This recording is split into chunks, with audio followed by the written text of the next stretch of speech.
7वां अध्याय। विदुर जी के प्रश्न। श्री शुकदेव जी कहते हैं, मैत्र जी का यह भाषण सुनकर बुद्धिमान व्यास नंदन विदुर जी ने उन्हें अपनी वाणी से प्रसन्न करते हुए कहा।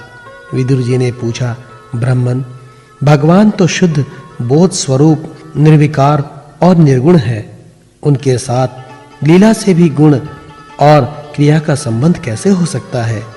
बालक में तो कामना और दूसरों के साथ खेलने की इच्छा रहती है, इससे वो खेलने के लिए प्रयत्न करता है, किंतु भगवान तो स्वतः नित्य तृप्ता, पूर्ण काम और सर्वदा असंग है। वे क्रीड़ा के लिए भी क्यों संकल्प करेंगे?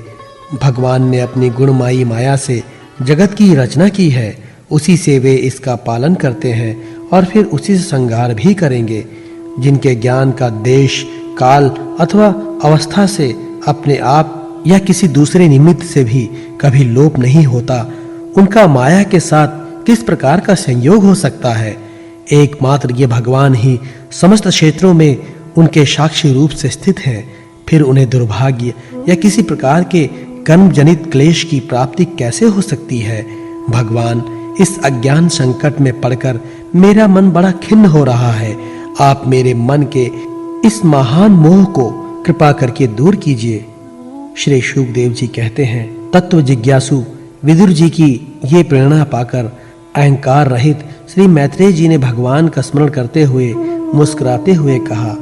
श्री मैत्रेय जी ने कहा, जो आत्मा सबका स्वामी और सर्वथा मुक्त स्वरूप है, वही दीनता और बंधन को प्राप्त हो। ये बात युक्ति विरुद्ध अवश्य है, किंतु वस्तुतः यही तो भगवान की माया है।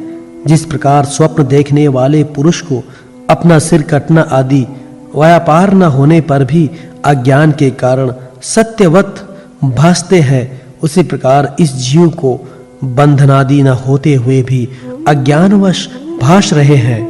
यदि यह कहा जाए कि फिर ईश्वर में उनकी प्रतीति क्यों नहीं होती, तो इसका उत्तर यह है कि जिस प्रकार जल में होने वाली कंप आदि क्रिया जल में दिखने वाले चंद्रमा के प्रतिबिंब न होने पर भी भासती है, आकाशस्थ चंद्रमा में नहीं, इसी प्रकार देहाभिमानी जीव में ही देह के मिथ्या धर्मों की प्रतीति होती है, परमात्मा में नहीं। निष्काम भाव से धर्मों का आचरण करने पर भगवत कृपा से प्राप्त हुए भक्ति योग के द्वारा ये प्रतीत धीरे-धीरे निवृत्त हो जाती है। जिस समय समस्त इंद्रियां विषयों से हटकर साक्षी परमात्मा श्री हरि में निश्चल भाव से स्थित हो जाती हैं, उस समय गाढ़ निद्रा में सोए हुए मनुष्य के समान जीव के राग द्वेष आदि सारे क्लेश सर्वथा नष्ट हो जाते हैं। श्री कृष्ण के गुणों का वर्णन एवं श्रवण अशेष दुख राशि को शांत कर देता है। फिर यदि हमारे हृदय में उनके चरण कमल की रज के सेवन का प्रेम जग पड़े, तब तो कहना ही क्या है। विदुर जी ने कहा, भगवान, आपके युक्ति युक्त वचनों की तलवार से मेरे संदेह छिन्न भिन्न हो गए हैं।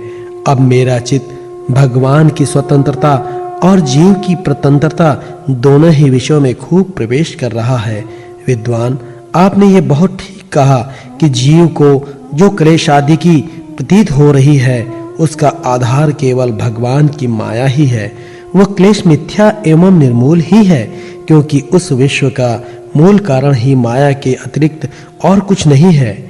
इस संसार में दो ही प्रकार के लोग सुखी हैं, या तो जो अत्यंत मूढ़ हैं, या जो बुद्धि आदि से अतीत श्री भगवान को प्राप्त कर चुके हैं। बीच की श्रेणी के संशयपन लोग तो दुख ही भोगते रहते हैं। भगवान, आपकी कृपा से मुझे निश्चय हो गया है कि ये अनात्म पदार्थ वस्तुतः है नहीं, केवल प्रतीत ही होती है।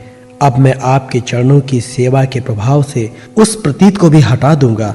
इन श्री चरणों की सेवा से नित्य सिद्ध भगवान श्री मधुसूदन के चरण कमलों में उत्कट प्रेम और आनंद आदि की वृद्धि होती है, जो आवागमन की यंत्रणा का नाश कर देती है। महात्मा लोग भगवत प्राप्ति के साक्षात मार्ग ही होते हैं।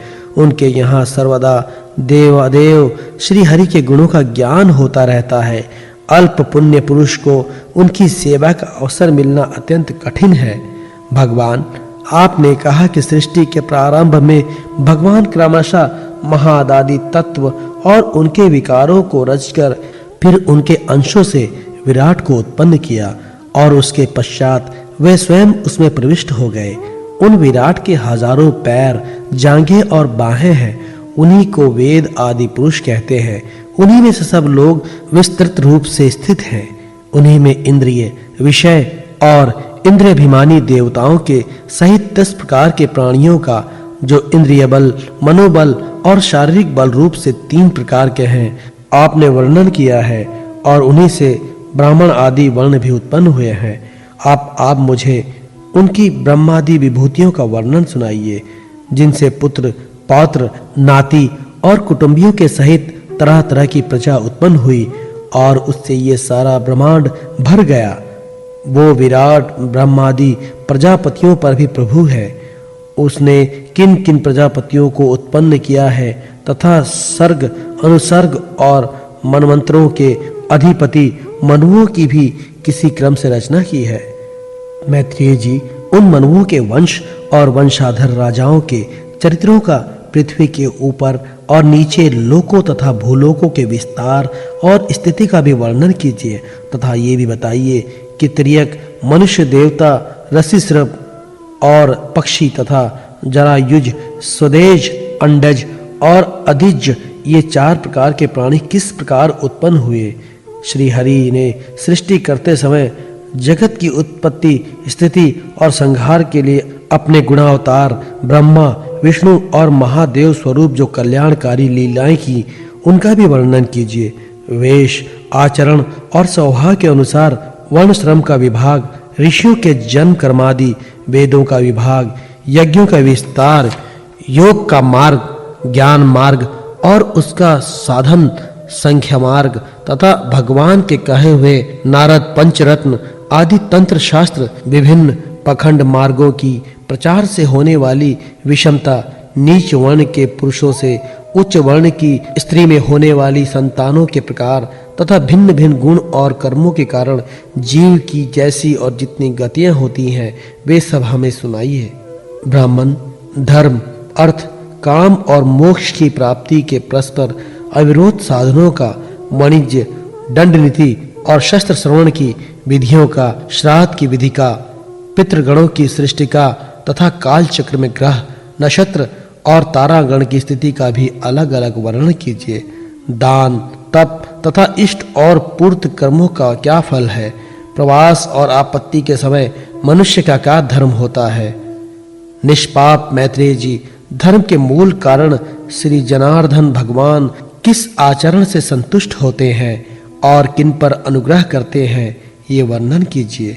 द्विजवर, दीन वत्सल गुरुजन अपने अनुगत शिष्यों और पुत्रों को बिना पूछे भी उनके हित की बात बतला दिया करते हैं।